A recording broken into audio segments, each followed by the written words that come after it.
وبارک وسلم۔ یہ نکاح کی محفل ہے، اور عجیب بات یہ ہے کہ ایک عبادت ہے، نکاح ایک عبادت ہے، اور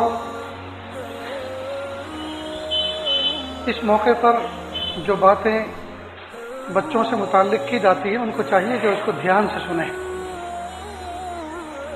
اس لیے کہ یہ موقع پھر زندگی میں نہیں آیا کرتا، اور یہ ایک محفل، یہ مجلس ایک ہسٹریکل ہو جاتی ہے، ایک تاریخی ہو جاتی ہے۔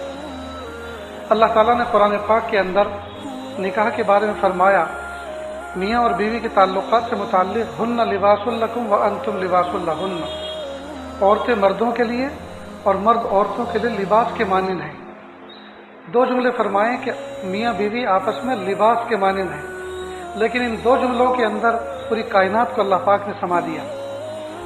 دیکھیے، جس طرح لباس پہن کر آدمی اپنے جسم کو چھپا لیتا ہے، جسم کے عیبوں کو چھپا لیتا ہے، کہیں پھوڑا نکلا ہوا ہے، کہیں پھنسی نکلی تھی، ٹھیک تو ہو گئی لیکن دھبا رہ گیا ہے، کہیں اوپن ہارٹ سرجری ہوئی تھی، بس کے اسٹیچز کے نشانات ہیں، یہ کوئی بھی ہے، تو لباس پہن کر آدمی اس کو چھپا لیتا ہے۔ تو جس طرح سے لباس سے جسم کے عیب چھپتے ہیں، میاں بیوی ایک دوسرے کے لیے لباس کے مانند ہیں، دونوں کو چاہیے کہ وہ ایک دوسرے کے عیبوں کو چھپا کے رکھیں۔ دوسری بات، جس طرح سے لباس انسان کے جسم کے سب سے زیادہ قریب ہوتا ہے، لباس سے زیادہ قریب کوئی چیز نہیں ہوتی، میاں بیوی کو چاہیے کہ وہ آپس میں اس طرح سے کلوز رہیں، اور جس طرح لباس اور جسم کے درمیان میں کوئی تیسری چیز گھستی ہے تو آدمی فوراً اس کو دور کرتا ہے۔ وہ تیسری چیز گھسنے والی کئی مرتبہ تن کا ہوتا ہے، کئی مرتبہ کوئی ذرہ ریزہ ہوتا ہے، تو آدمی کوئی کیڑا ہوتا ہے تو آدمی اس کو نکال باہر کرتا ہے۔ میاں بیوی کو بھی چاہیے کہ وہ اتنا کلوز رہیں جس طرح جسم کے ساتھ لباس رہتا ہے کہ اگر کوئی تیسری چیز اس میں گھستی ہے تو اس کو نکال باہر کریں۔ اب میاں بیوی کے درمیان تیسری چیز کون سی ہے؟ کئی مرتبہ لڑکی کی سہیلی ان کا دماغ خراب کرتی ہیں، کئی مرتبہ لڑکے کے دوست اس کا دماغ خراب کرتے ہیں، تو ان کو چاہیے کہ جو انٹرفیئر کرنے والے ہیں ان کو دفعہ دور کریں اور آپس میں کلوز رہیں۔ نیز جب لباس میلا ہوتا ہے اس کو پھینکا نہیں کرتے بلکہ اس کو واش کر لیا کرتے ہیں، دھو لیا کرتے ہیں۔ میاں بیوی کو بھی چاہیے کہ آپس میں اگر تعلقات خراب ہوں جی اور دل میلے ہو جائیں تو سوری کر کے، توبہ کر کے اپنے دلوں کو پاک کر لیا جائے، اپنے دلوں کو صاف کر لیا جائے۔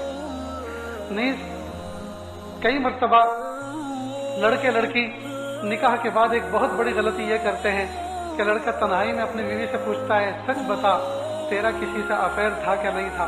میں بھی بتاؤں گا۔ اب وہ سوچتی ہے نکاح تو ہو ہی گیا، جب یہ مجھ سے اتنا پریشان کر کے مجھ سے پوچھ رہا ہے اور خود کہتا ہے کہ میں بھی کچھ بتاؤں گا، تو چلو کوئی غلطی مجھ سے ہوئی تھی تو میں کہہ دیتی ہوں۔ اب بس وہ غلطی بتاتی ہے اور یہ کئی مرتبہ اسی محفل میں طلاق دے، یہ بہت بری بات ہے۔ اس زمانے میں کوئی بھی لڑکا یوسف علیہ السلام جیسا پاک دامن نہیں ہے، اور کوئی لڑکی عائشہ صدیقہ، مریم علیہ السلام جیسی کوئی عفیفہ اور پاک دامن نہیں، ہر ایک کے قصور ہیں۔ جب توبہ استغفار کر کے اللہ نے سب پہ پردہ ڈال دیا، صاف کر دیا، معاف کر دیا، ہم کون ہوتے ہیں کہ کسی سے پوچھے اس کے قصوروں کو کہ تم میں سے زندگی میں کوئی غلطی ہوتی تو مجھے بتاؤ؟ یہ بہت بڑی غلطی ہے۔ نہ لڑکے کو کوئی بات ایسی کچی کہنی چاہیے لڑکے کے سامنے، نہ لڑکی سے کوئی پوچھنا چاہیے جس کی وجہ سے اس کے پاسٹ اور ماضی اس کے سامنے کھلے اور جس کی وجہ سے دل گندا ہو۔ اس کا بہت زیادہ اہتمام کرنا چاہیے۔ نیز لڑکے اور لڑکی دونوں کو چاہیے پہلے ہی دن سے وہ اپنی زندگی کا ایک نہج بنا لیں، تہجد کی نماز کا اہتمام کریں، اور وہ نہ ہو سکے تو کم از کم فجر تو ضرور پڑھیں، اس لیے کہ پہلے دن سے جیسی عادت ہوگی انشاءاللہ زندگی میں وہ باقی رہے گی۔ ورنہ عام طور سے دیکھا گیا ہے لڑکی بھی بیوٹی پارلر میں دلہن بن کے آتی ہے اور لڑکا بھی بیوٹی پارلر میں دلہا بن کے آتا ہے۔ اللہ کے بندے یہ نماز نہیں پڑھتے، وہ سوچتے ہیں کہ نماز پڑھیں گے تو سب میک اپ دھل جائے گا۔ ارے میک اپ اصل ہے یا اللہ کا حکم اصل ہے؟ اس لیے نمازوں کا اہتمام کریں اور پہلے دن سے پابندی کریں۔ پہلے دن سے پابندی کریں گے تو انشاءاللہ اللہ پاک زندگی میں ایک دوسرے کے اندر ایک مقام اور محبت پیدا فرمائے۔